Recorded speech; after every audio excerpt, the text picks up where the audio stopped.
This is The Rewind. I'm Dan DeBruler, and today's conversation taps into the patriotism that is so rich and strong in the Fayetteville, North Carolina area. Fayetteville, in case you didn't know, is located just outside Fort Bragg and home to a huge veteran and active duty military population. One of the noticeable spots on our landscape is the Airborne and Special Operations Museum, along with Veterans Park and other veteran tributes nearby, and it's right in the heart of downtown Fayetteville and the Cool Spring downtown district as well. And there is a huge spectacle that takes place every year beginning around Memorial Day, and that is what our conversation today is going to be about.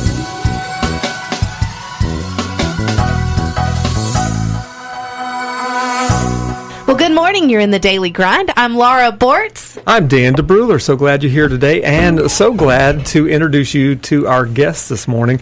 We've got Melissa Purvines and Antonio Renteria with us today, representing both the Cool Spring Downtown District and the Airborne and Special Operations Museum today.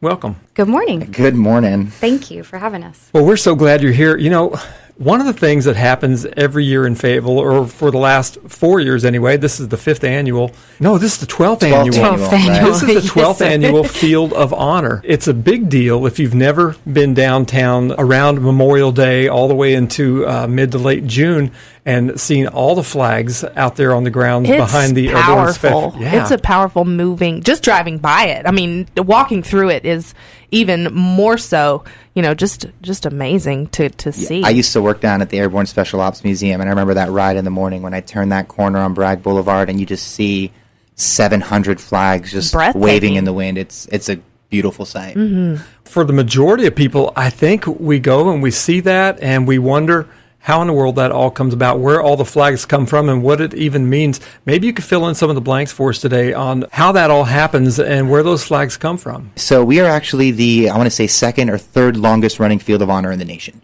So we've been doing this for about 12 years now, and it's a partnership. This year it's a partnership between the Cool Spring Downtown District and the Airborne Special Operations Museum Foundation. This is one of the annual fundraisers to help support both of those nonprofit organizations. And it's really interesting how it comes together because it was a long process in the making, 12 years putting together. All the fields are put out there with rebar. We start with the rebar out in the field. We used to do it hand by hand with picket pounders. And now we've got the help of Rolling Thunder that comes through, and they brought these, jackhammers, these, drill hammers, and it's gotten a lot smoother with that. So we put those out there, and then we use other volunteers from the Boy Scouts. They come out and help us put up the flags. That's coming up tomorrow on Thursday. And then we do the ceremony, and then it's up through the 27th. And it's just, those flags are a great sight, and they really represent what our community stands for, that partnership that we have with our military community and just how ingrained we are with that. Where the flags themselves come from, are they provided by the government, or these come from individuals? Where do the flags come from? We actually partner with the Field of Honor is trademarked. It is from an organization called Colonial Flags. They started what's called the Healing Field shortly after 9/11 as a way to bring communities together for healing. And so they started in Utah. They had an event in Utah after 9/11. And then other communities started looking into it and saying, this is an amazing and beautiful event, and how can we bring this to our community? So they started allowing other communities to do this as a fundraiser. And so we partner with Colonial Flag and Healing Field every year to make this happen. And so the flags come from them. We purchased the trademark and using this event. And like Antonio said, we are the second or third longest running Field of Honor partner that they have. Now, this is a pretty patriotic community here, thanks in part to all the people that Fort Bragg has dropped off here over the years. A lot of active and veteran military here. How do we get involved in this? The field is open to honoring or sponsoring a flag for any military service person in your life. They can be from any branch of service. Any conflict, you can honor someone, or you can put a flag in memory of someone. The cost is $35, and that can be done directly at the Airborne Special Ops Museum in their gift shop, or they can be purchased online at www.asomf.org. So is there some way that they qualify who you're memorializing, or do you just say it? No, a lot of people do stuff in honor of their family members. So we have people who, they say, my grandpa served in World War II and he lives in Washington. So I'd like to put a flag flying in his honor. He may never come down and see it, but it's something for me that I know that this is flying there for him. And then afterwards, when the flag comes down on the 27th, we triangle fold them and they can ship them out to them with their tag still on it that says the name, the conflict that they had served in, and then any special message that you want to put on it. That's awesome that they get to keep it. It's not just flying there. That's exactly. amazing. It comes down afterwards, and we fold every single flag, and then, we hand them off to each of these families that come down and pick them up or ship them out to them. Yeah, cool. The Field of Honor this year opens when? It opens this Saturday, May 18th at 10 a.m. We have our opening ceremony. Give us a little description. What happens at this opening ceremony? Yeah, so the opening ceremony is a great time. So what we actually do is we start off with, we have a great bunch of partners. We have Rolling Thunder comes in and they do our honor guard. We also have the Fayetteville Light Infantry Museum who does our color guard. We've got 3 different guest speakers. Mayor Mitch Colvin will be there representing the city. We'll have Senator Deviere representing the state. And then we'll also have Colonel Reed as a guest speaker. He's the garrison commander representing Fort Bragg. You mentioned that this is one of the longest running, and this is the 12th year that Fayetteville is doing this. But Cool Spring Downtown District has only been in place for, a year and a half, 2 years. How did the collaboration between the two begin? Cool Spring, we are almost finishing out our second year.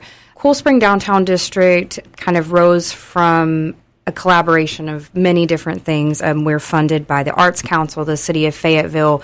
We are still heavily in collaboration with the Downtown Alliance, which is the Association of Downtown Merchants.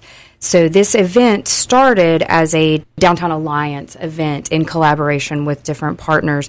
And so when Cool Springs kind of stepped up as creating an arts and entertainment district and started working with the funders, we do this in collaboration still with the Downtown Alliance. They're still one of our major platinum sponsors of this event. So it's just kind of a continuation from Downtown Alliance into the Cool Spring District.